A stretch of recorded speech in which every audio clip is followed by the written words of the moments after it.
What is up, guys? My name is MTGFalcon, and in today's video we're doing another deck preview, but this one's a little special today because unlike the other two, this is actually a deck that I just bought, as you can see right here. A Fate Reforged intro pack like the last one. So I'm going to be showing you everything. I haven't even gone through this deck yet, so I don't even know what's in it. All I know is that it's a black-green from Fate Reforged. Here's the two boosters that I'm also going to be opening in this video. Then you got one of these telling you every card contained in this pack and a little more. And then you get your quick reference rules card. So we're going to go through this right here. So starting it off is Archfiend of Depravity. It is a 5/4. It's kind of hard to see. Flying at the beginning of each opponent's end step, that player chooses up to 2 creatures he or she controls, then sacrifices the rest. So pretty good. Next up we have Hornet Queen. 7 cost 2/2. Everyone's probably thinking that's kind of dumb, but once you look at the effect, it's pretty good since I just read it. Flying Death Touch. When it enters the battlefield, put 4 1/1 green hornet creatures onto the battlefield with flying and death touch. So you get 5 flyers, 5 death touch, all from one card. So that's pretty good, pretty worth it. So next up we have Archer's Parapet. 2 cost defender, 0/5 for 1 and a black, and tap it. Each opponent loses 1 life. So there's another one of those. Go away, kitty. Next we got Highland Game. It is a 2/1. When it dies, you gain 2 life. So that's pretty good. Next, Satire Wayfinder, 1/1. When it enters the battlefield, reveal the top 4 cards of your library. You may put a land card from among them into your hand. Put the rest in your graveyard. So pretty good. Wall of Mulch, another defender, this time a 0/4. For 1 green, sacrifice a wall and draw a card, which that other defender was also a wall. Here we go. We have Carrion Crow, flying 2/2. And it enters the battlefield tapped. Okay. Karu Bloodsucker. 2/2. When a creature you control with toughness 4 or greater dies, each opponent loses 2 life. You gain 2 life. Definitely good for a multiplayer scenario. And for 2 and a black, sacrifice another creature. Put a 1/1 on Karu Bloodsucker. And there are 2. Next up we have Merciless Executioner. 3/1. When it enters the battlefield, each player sacrifices a creature. That could come in handy. Next up, Abzan Beastmaster. 2/1. At the beginning of your upkeep, draw a card if you control the creature with the greatest toughness or tied for the greatest toughness. Pretty decent. Next up, Gravedigger. It's a 2/2. When it enters the battlefield, you may return target creature card from your graveyard to your hand. Sultai Flayer. 3/4. Whenever a creature you control with toughness 4 or greater dies, you gain 4 life. So definitely helpful. Next up we have Undergrowth Scavenger. It's a 0/0. It enters the battlefield with a number of 1/1 counters on it equal to the number of creature cards in all graveyards. So multiplayer card right there for sure. Yeah, that's gonna be pretty good. Karu Dreadmaw. 4/4 defender, 1 and a green. Sacrifice another creature, you gain life equal to the sacrificed creature's toughness. Go away, kitty. Come on. Go away.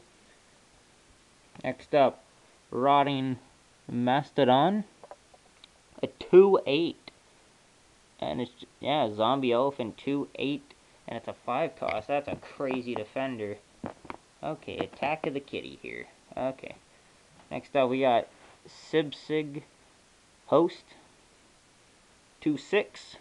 When it enters the battlefield, each player puts the top 3 cards of his or her library into his or her graveyard. And another one. Sultai Scavenger. It has Delve. Each card you exile from your graveyard while casting this spell pays for 1. And it's a 6 cost, so exile 5 cards from your graveyard. And it's only a 1 cost 3/3 with flying. Pretty good. Another 5/5, a 5/5, another card with Delve, I mean. 7 cost this time. Not bad. And another one, Delve Angler.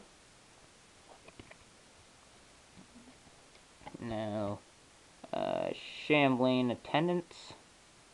3/5 with Delve and Death Touch. Now we're into the land, so we got Jungle Hollow, black-green, enters the battlefield tapped. When it enters the battlefield, you gain 1 life. And there are what it looks like to be 3 of those. Then you have your basic lands here. Let's try to get these out. So you get 1, 2, 3, 4, 5, 6, 7, 8, 9, 10, 11, 12, 13 basic swamps in that. And you get 1, 2, 3, 4, 5, 6, 7, 8, 9, 10 basic forests. For some reason this next card's upside down. Are they all like that? No, just this one card. That's weird. 3 cost, sorcery. Reveal the top 5 cards of your library. You may put a creature card from among them into your hand. Put the rest into your graveyard. 2 cost, 1 black, 1 green. Sorcery. Put an XX black and green Spirit Warrior creature onto the battlefield, where X is the greatest toughness among creatures you control. So definitely the better, more toughness you have on one creature, the better it gets. Black sorcery, 3 cost. Each player discards all the cards in his or her hand, then draws that many cards -1. That's definitely a pretty good card, if I do say so myself, especially in multiplayer. So this seems like it's definitely going to be a multiplayer deck. So, here we go. Rakshas's Secret. Target opponent discards 2 cards. Put the top 2 cards of your library into your graveyard. That's okay. Another Scout of the Borders. That's what that upside down card was. Grim Contest. Instant. Choose target creature you control, and target creature an opponent controls. Each of those creatures deals damage equal to its toughness to the other. And there are 2 of those. Next up, Hunt the Weak. Put a 1/1 counter on target creature you control, then that creature fights target creature you don't control. So pretty much like the last one, only you also get a 1/1. Instant Sudden Reclamation.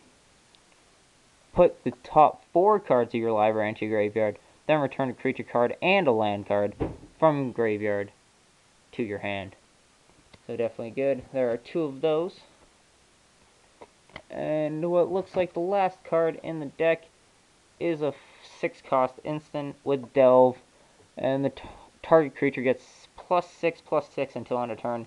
That's definitely going to be good, especially if you get that 2/8 out. It would be an 8/14. That's pretty crazy.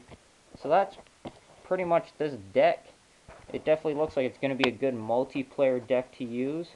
with all those things when you with all opponents. So when they lose health, you gain health.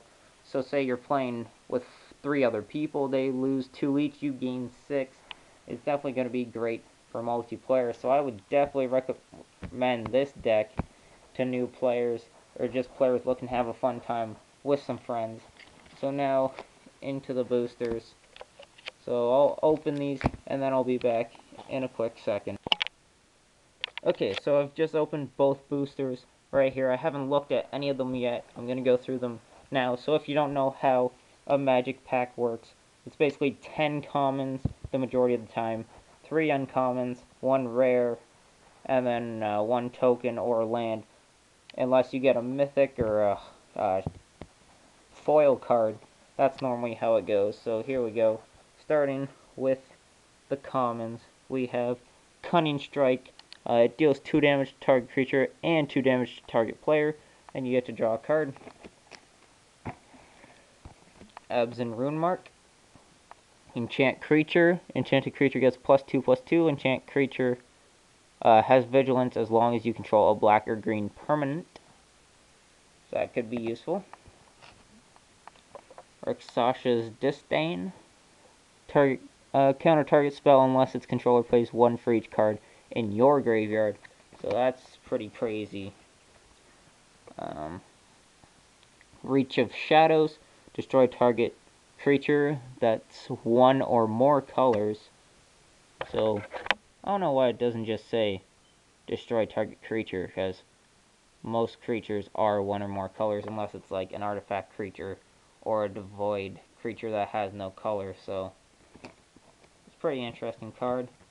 Hooded Assassin. When it enters the battlefield, choose 1.